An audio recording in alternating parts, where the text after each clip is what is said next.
we started with Pedro Martinez, my favorite Red Sox of all time. I should have worn my jersey today. I don't know why I didn't. I knew I was going to do this. But it's not like you see 45 on the back. Love Pedro, man. I just missed his peak. Bill actually talked about this the other day. My first Red Sox game ever was a Pedro start. And he was right. I do remember it. It was an electric factory in there. And I naively thought this is how all baseball games should be in June against the Texas Rangers. But he was obviously like, I think has the best peak of any pitcher of all time. When you look at the numbers and you look at the era that he played in.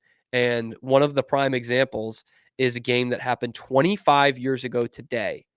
We had the All-Star game back in July. We did that 25th anniversary, Pedro's golden hour at Fenway Park with the beautiful All-Star game performance, but it wasn't even his best pitching performance of that year, because in 1999 ALDS, they take on Cleveland.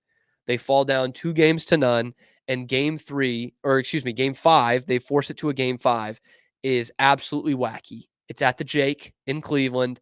Brett Saberhagen actually gets the start for the Red Sox. And it's this wild game. It's 8-8 in like the third inning. It's absolutely nuts. Troy O'Leary hits a grand slam to go up 12-8. And in the fourth inning, the Red Sox are burnt out. This is game 5. They start warming up Pedro, who was injured earlier in the series, battled some arm issues at the end of the year, which unfortunately became commonplace for him in that time. And all of a sudden they bring him in. This is before teams were doing this. It's starting to become more commonplace now in the postseason. But in game 5, they go to Pedro, and he pulls off one of the great performances in the history of postseason baseball. Let's show you the final out of that one. 2-0. The Boston Red Sox have come storming back, and they are in the American League Championship Series. No hits allowed by Pedro Martinez from the 4th inning on.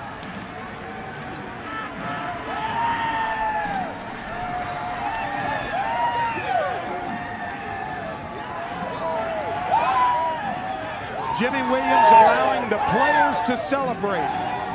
First manager that I saw do that was Tom Kelly with the 1987 world champion Minnesota Twins. Red Sox and their fans hoping that this year they could change the curse into the purse.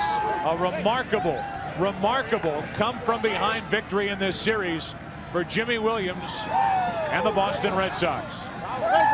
A scrappier crew you will never find on a big league baseball diamond. If the Red Sox went to the World Series or won the World Series that year, that would be considered maybe the best postseason pitching performance ever. Tim McCarver. What a roller coaster for him in that clip, by the way, Tim McCarver, because he does that stupid line in the middle of a celebration. Oh, the manager's letting him celebrate. I saw that back in 1987. Stupid. And then he says, a scrappier bunch you will not find. The 99 Red Sox, to me, are fascinating. I was 2 years old, so I didn't watch them. But you look at the team they had. They rolled out a lineup like this in the ALCS against the 99 Yankees, okay? Late 90s Yankees, one of the great teams of all time. Jose Offerman, John Valentin, Brian Daubach hitting third. I'm looking at the game 5 of the ALDS, and Brian Daubach DHing and hitting third for an ALCS team. And you know who came in for him as a pinch runner in that game? Valley Mills, Texas native, and Texas Ranger great, Donnie Sadler. Nomar batting cleanup, by far the best player in the lineup. Troy O'Leary, Mike Stanley, Jason Varitek, Darren Lewis, and Trot Nixon. That team was within 3 wins of the World Series and knocked out this Indians team, which we need to get to. This was the American League team of the 90s until the Yankees took over in 96. But they were a murderer's row in that lineup. And here is what they rolled out against the Red Sox in that game 5. That Pedro Martinez no hit for 6 innings in relief in an elimination game in their home ballpark. By the way, you'll notice this. This is not as good as the 97 World Series lineup. It's starting to be on the downtrodden, but this is still it. Kenny Lofton, Omar Vizquel, Roberto Alomar, Manny Ramirez, Jim Thome, Harold Baines, Will Cordero, Travis Fryman, and Sandy Alomar. That first 5 is still That's almost as impressive as what he faced in the 99 All-Star game. Like, that's incredible. I mean, Kenny Lofton. I'm looking up the All-Star game lineup real quick. Oh man, it's pretty good. I could do it for you, but I don't want to. I don't want to waste your good work here. A couple of Hall of Famers, guys who should be in the Hall of Fame too. Kenny Lofton, great long-time career. Omar Vizquel, good enough hitter, right? I mean, obviously more known for his defense. Alomar, one of the best offensive second basemen ever. Manny, we all know what he could do. 500 homers. Jim Thome, 600 homers. Harold Baines, Hall of Fame. Like, it's unbelievable up and down the list. 99, give me the first 5. Well, it doesn't have First it listed 6. it just has it by position for some reason. But we have Piazza, McGuire, Larkin, Gwynn, Sosa, Walker, and Bagwell. The only two kind of, I mean, Matt Williams was solid, but Jay Bell at second. Matt Williams was great. All solid. Yeah. But I mean, this Indians lineup, and he no-hit him in an elimination game. Yeah. It's incredible. Pedro's 99 season, real quick. At 99 and 2000, I think, are two of the best pitch seasons of all time. Okay. Wins the Cy Young at 23-4. Comes second in the MVP voting, by the way, that year. 23-4. 2.07 ERA. In the American League East at Fenway Park in the height of the steroid era. 2.07. The next year was 1.74. My God. Okay. 5 complete games in that year, 1 complete game shutout, 313 strikeouts. ERA plus, we went over that with Louis Tiant. 100 is average. Anything above that is that percentage better. 100 is the league average pitcher. His ERA plus was 243. 243. The next year in 2000, it was 291. He is almost 3 times as good as the league average pitcher. That's insane.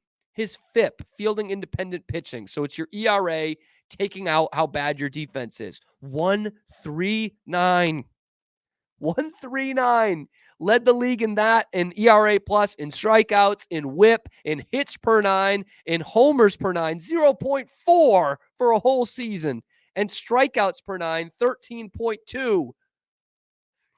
8.46 strikeout to walks. He led the league in all of those, plus obviously ERA, win-loss percentage, and wins. 2000, it's more of the same. He only wins 18 games. How can he be that great? The 1.74 ERA, the 4 complete game shutouts, 284 strikeouts. He led the league in all of those, then led the league in ERA plus, and in FIP at 2.17, WHIP at 0.737. That's incredible. His hits per 9 went down by a hit and a half.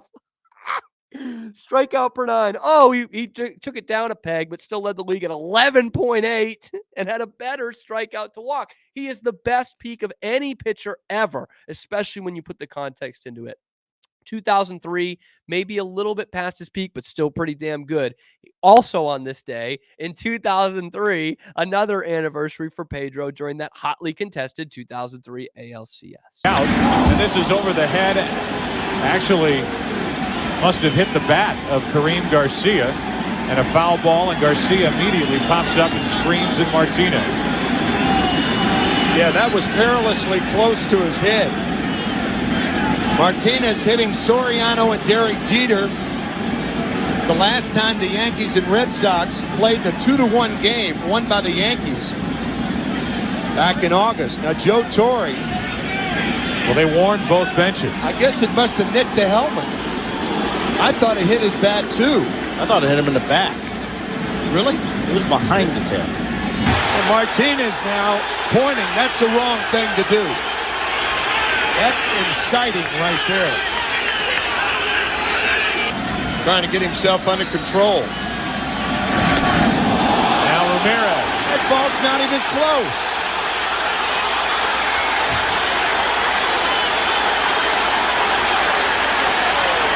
You talk about looking for a reason. Absolutely. Oh, my goodness. Don Zimmer and Pedro Martinez. Oh, That's awful. Don Zimmer, a 72-year-old man, went into Pedro Martinez's face, and Pedro Martinez threw him down.